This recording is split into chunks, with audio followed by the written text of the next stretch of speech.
Latest news updates కోసం ఇప్పుడే download చేసుకోండి media effects app. Welcome to media effects. పాకిస్తాన్కు చైనా సహాయ సహకారాలు కొనసాగుతూనే ఉన్నాయి. గత 3 సంవత్సరాలుగా జమ్మూ కాశ్మీర్లో నియంత్రణ రేఖ వెంబడి పాకిస్తాన్ చురుకుగా తన రక్షణ సామర్థ్యాలను భారీగా పెంచుకుంటుండగా ఇందుకు చైనా పూర్తి సహకారం అందిస్తుంది.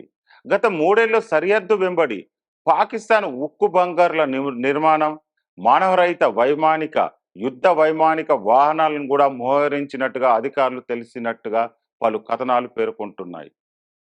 చైనా సాయంతో అధిక ఎన్క్రిప్టెడ్ కమ్యూనికేషన్ టవర్లను కూడా నిర్మించింది. ఎల్ఓసి వెంబడి భూగర్భంలో ఫైబర్ కేబుల్ కూడా వేసిందని తెలుస్తుంది. చైనా సహకారంతో అధునాతన రాడర్ సిస్టములైన JYHGR సిరీస్ను పాకిస్తాన్ సిద్ధం చేసుకుంది. వీటి సహాయంతో మీడియం తక్కువ ఎత్తులో లక్ష్యాలను కూడా గుర్తించవచ్చు. సైన్యం, వైమానిక రక్షణ విభాగాలకు ఈ రాడర్లు కీలకం అవుతున్నాయి.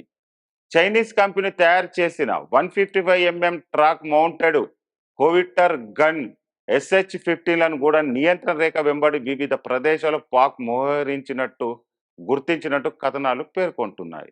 పాకిస్తాన్ రక్షణకు సంబంధించిన ఈ పరిణామాలతో చైనాతో సంబంధాలు మరింత బలపడనున్నాయని రక్షణ రంగ నిపుణులు విశ్లేషిస్తున్నారు.